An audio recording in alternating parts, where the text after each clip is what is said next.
Namba 13 ni namba kama zilivyo namba nyingine. Ni namba tu. Lakini pamoja na kuwa ni namba kama nyingine, imebeba hadithi nyingi, hofu nyingi, na kwa wengine ni namba mikosi. Kwa nini? Kwa nini baadhi ya hoteli hawana chumba namba 13? Kwa nini baadhi ya ndege hawana siti namba 13? Na kwa nini Ijumaa tarehe 13 huogopwa sana? Leo tunapaza sauti kuchunguza fumbo hili. Maajabu ya namba 13. Mimi naitwa Semio Sonyo. Nikukaribishe katika makala haya, tutafakari kuhusu maajabu ya namba 13.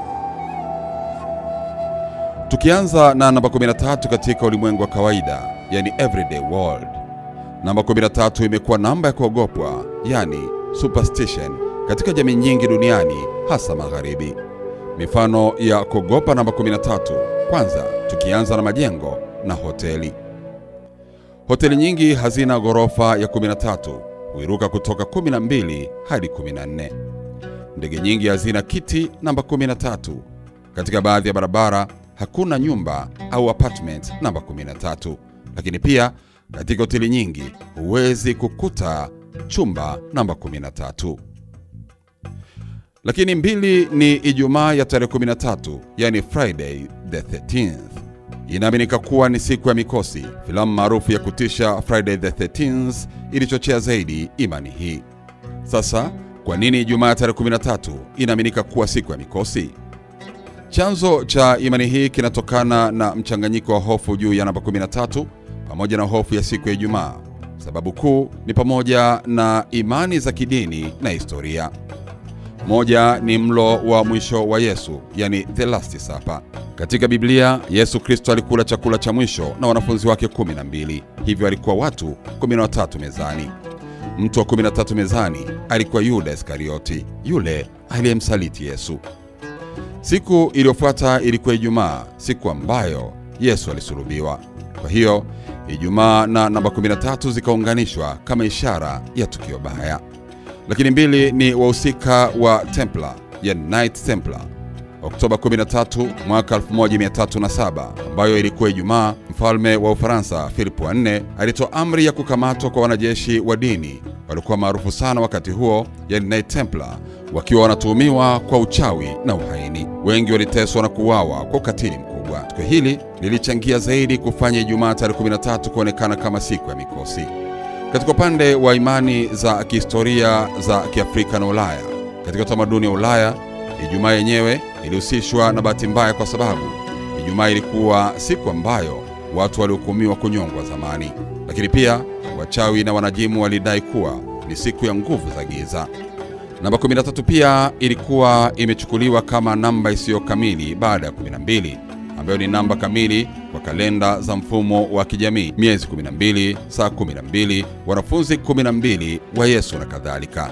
Kwa hiyo Ijumaa ukijumlisha na 13 unapata hofu juu ya mikosi mara mbili. Lakini tatu ni utamaduni wa kisasa, yani modern influence. Filamu maarufu ya kutisha ya Friday the 13th iliyotoka miaka 1980 iliimarisha zaidi hofu hii duniani kote. Tamaduni za magharibi zilieneza imani hii kupitia filamu, vitabu pamoja na vyombo vya habari. Lakini je, ni kweli Ijumaa tarehe 13 ni mbaya?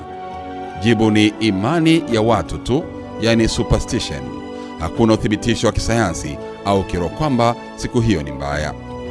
Biblia haisemi popote kwamba tarehe 13 ya Ijumaa ni siku ya mikosi. Kwa watu wa imani thabiti, kila siku imeumbwa na Mungu kwa kusudi maalum, iwe Ijumaa tarehe 13 au siku nyingine yoyote. Hii ndio siku aliyoifanya Bwana, na tuifurahie na kuishangilia, ukisoma katika Zaburi 118 mstari wa 24. Lakini pia katika upande wa michezo, wachezaji wengi wa mpira huepuka kuvaa jezi namba 13. Jiulize, ni mchezaji gani anavaa jezi namba 13 na performance yake ikoje? 4. Katika upande wa biashara, watu wengi huepuka kufanya maamuzi makubwa kama kufunga ndoa au kuanzisha biashara tarehe 13. Tukiangalia katika chanzo cha hofu ni kwamba katika mlo wa mwisho, yani last supper wa Yesu, kulikuwa na watu 13 mezani. Kama nilivyokuambia, mtu wa 13 alikuwa Yuda Iskarioti aliyemsaliti Yesu. Wanaamini kwamba kuwe na watu 13 mezani kunaweza kuleta mkosi.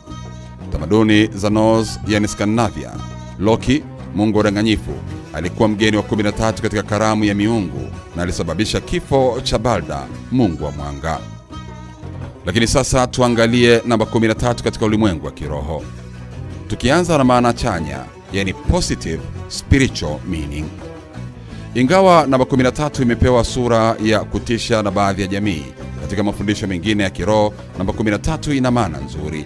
Moja ni uumbaji kamili.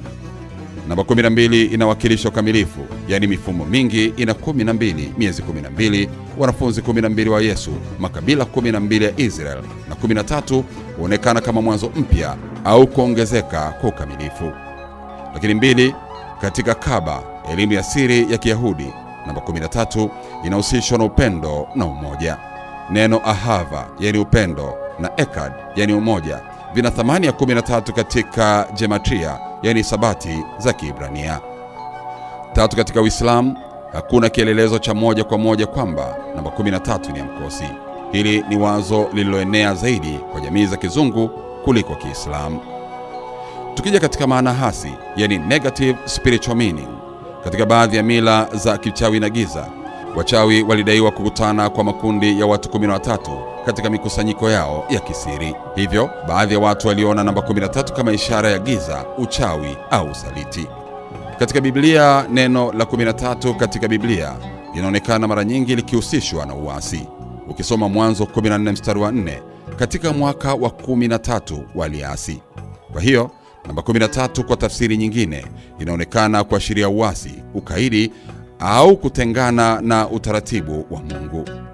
Tukiangalia kwa undani katika Biblia, maelezo ya Mwanzo 14 mstari wa 4, ambapo inasema katika mwaka wa 13 waliasi. Akina nani waliasi na waliasi nani? Wanaoelezewa hapa ni mfalme wa Sodoma na wafalme wengine wa mji wa bonde la Sidim, yani Dead Sea Valley. Mfalme wa Sodoma, mfalme wa Gomora, mfalme wa Adma, mfalme wa Seboim, pamoja na mfalme wa Bela, yani Soari. Walikuwa wamekuwa wakilipa kodi na kutawaliwa na mfalme mmoja aitwaye Kedorlaoma, mfalme wa Elamu, eneo la Uajemi wa sasa. Kwa miaka 12 hawa wafalme wa miji hiyo walikuwa wakimtii Kedorlaoma, lakini mwaka wa 13 wakaasi, wakikataa kutii tena au kulipa kodi. Matokeo ni kwamba katika mwaka wa 14 Kedorlaoma alikusanya jeshi kubwa pamoja na wafalme washirika wake na kushambulia na kuwashinda wale wafalme wa bonde, akiteka Sodoma na Gomora pamoja na mali zao na watu wake, akiwemo Lutu, mpwa wa Abraham. Kisha Abraham aliposikia mpwa wake ametekwa, akakusanya watu wake na kwenda kuwakomboa, akiwashinda wafalme hao usiku kwa msaada wa Mungu. Sasa ni kwa nini inahusishwa na uasi? 13 hapa ni mwaka wa uasi na hawa wafalme dhidi ya utawala wa Kedorlaoma. Wengi huchukulia namba 13 kama ishara ya uasi au kuasi mamlaka halali kwa mfano huu wa Biblia. Tuangalie kwa nini watu hawapendi namba 13. Moja ni hofu ya asili. Imekuwa kama imani ya kurithi. Jamii inapoendelea kusema namba hii inaleta mikosi, hofu inazidi kuota mizizi. Lakini 2 ni filamu, hadithi na utamaduni. Tamthilia ya kutisha zimechangia kuiweka namba hii kwa ishara ya mabaya. Lakini 3 ni biashara. Hoteli, mashirika ndege na kampuni zinaiogopa namba 13 kwa sababu wateja wanaweza kuogopa kuitumia, hivyo kupoteza faida. Lakini je, tuna sababu ya kweli ya kuiogopa namba 13 au ni nguvu ya hofu na imani za watu zinazotufanya tuone kivuli cha adui mahali ambapo hakuna wadui? Ukweli ni kwamba kila namba ni namba kama namba nyingine. Na kwa mtu mwenye imani thabiti, hakuna namba wala tarehe inayoweza kubadili mpango wa Mungu juu ya maisha yake. Bila shaka, sasa utakuwa unaelewa kuhusu maajabu ya namba 13. Mimi ni Semio Sonyo, tukutane tena kwenye makala nyingine kwa uchambuzi wa kina wa mambo yanayotuzunguka kila siku. Asante kwa kunisikiliza.